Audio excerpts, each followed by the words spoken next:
What's up, guys? Just put a new Kenwood DNX-574S in, a 2014 Ford F-250, and I wanted to go over everything with you, show you guys what you can do and not do, or whatever, if you want the unit or if you have this truck. So enjoy. Alright guys, I'm going to turn the truck on for you. That way you can kind of get an idea how long it takes for this unit to boot up.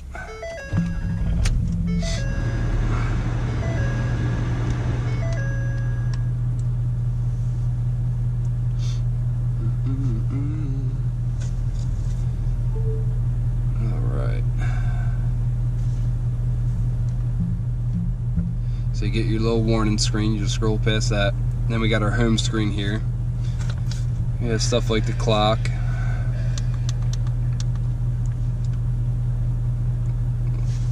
kind of like a little equalizer kind of jumping around there. Navigation / GPS.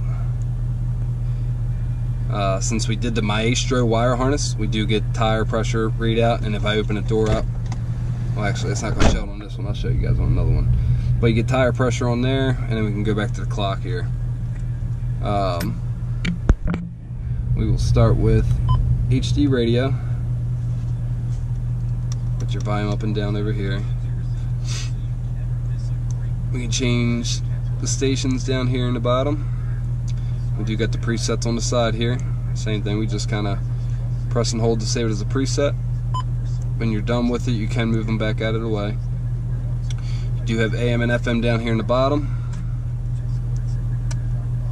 We can also kind of search through. There's not much information being broadcasted, but Kenwood's kind of working on that to where you can kind of like satellite radio, just scroll through really quickly and find it by the broadcast information.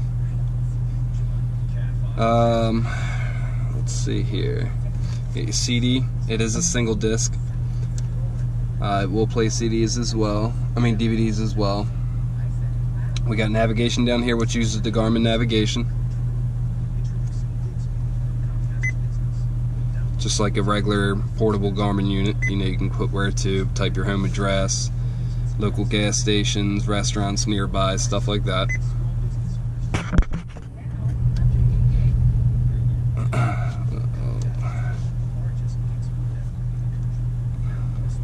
We did put the SiriusXM in.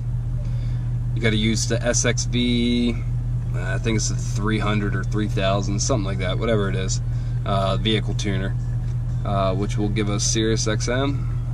You can change the channels right over here. You can also search kind of by genre and stuff. So let's just say if we want to listen to some country, got all the channels from SiriusXM on the country channels. It does kind of give you a little bit of pop-up art on the side there. Let's see here, whoops. You can also on the side here, you got a couple different options, like if I wanted to just direct channel and whatnot, you can do that. Let's see what else we got going on here. Bluetooth, this will do your A2DP for music. This will also do phone calls as well once you pair your phone up to it. I do not have my phone paired up to it, so I'm not going to be able to go through that, but we can kind of show you the basics here. Since I have my phone plugged in, we're using CarPlay. Let me unplug my phone so we can kind of see that portion first. On the side here, you'll be able to see your missed and received calls, your phone book, any kind of favorites that you may store. You'll be able to dial by number, and then you will also do voice command, which will activate either Siri or Google.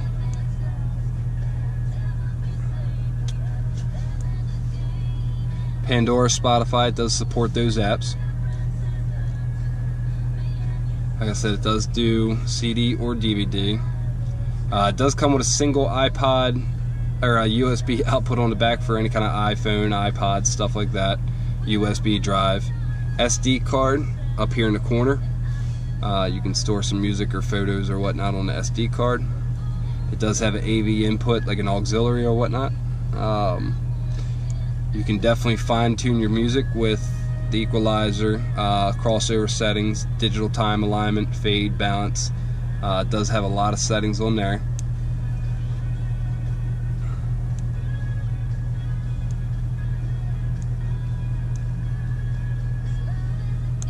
the vehicle information I was talking about. So you got your tire pressure, since we are using the Maestro harness, 13.6 volts, reading the battery voltage.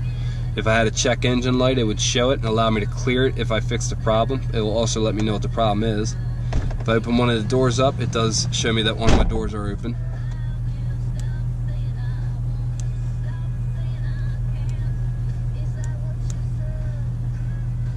It does, the Maestro harness does retain the Ford factory sync, which I'm going to show you here in a second once I start moving my camera.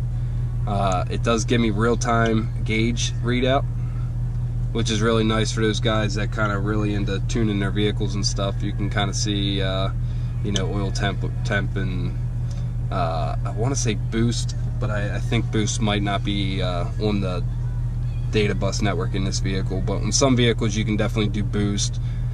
It's got a couple cool little things. Somehow it's got quarter-mile time and stuff. I haven't read into that or played around with that portion too much, but you can definitely, let's see, so if I press and hold, yep, and then you can kind of change through the gauges that it has. The grayed out means the information's not on the data bus network, but all the highlighted ones we can click on and have those being displayed for us.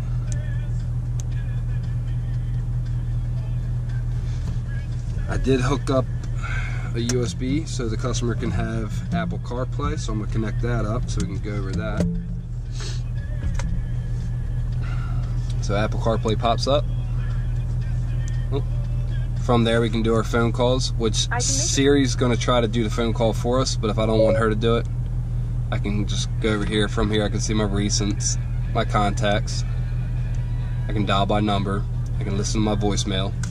I got my little home button over here, allow me to go to any kind of music that I have in my Apple Music. Use my Apple Maps.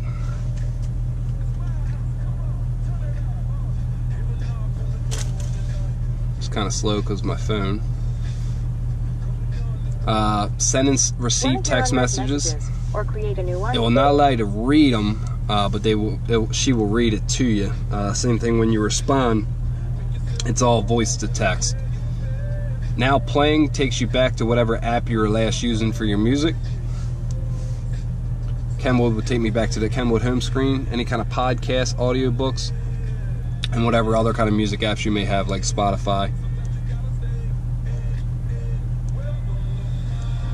You know, whatever I wanted to listen to. You can see it's pretty fast, very responsive. It's also fully integrated with Siri, so if I press and hold here, take me to Pizza Hut. One possibility is Pizza Hut. It'll pull up my options on local Pizza Huts. Let's see what I got going on here. So, sorry about that. We were able to retain the USB and whatnot over here on the side with the Maestro harness. It does retain the sync media. I also added on this side for Apple CarPlay and an extra aux. Removed the cigarette plug. Added one of these guys. You can get these on Amazon for about 10 bucks. Was also able to retain the customer's steering wheel controls. Let me show you that. So, customer steering wheel controls. What I also did was, one of the buttons I actually have it to activate Siri. Take me to Pizza Hut. One option I found is Pizza Hut, a pizzeria on the road in Nottingham. So, it does do that. And then I also reprogram one of the buttons to bring up the Garmin navigation as well. So if I press and hold this, it'll bring up the Garmin navigation. So, very nice unit. Very happy with how it turned out. If you guys have any questions on it or anything, let me know. I will absolutely help you out the best I can with any questions you got. Either way, thanks for watching, guys. Hope you enjoyed it. Until next time. yet. Baby,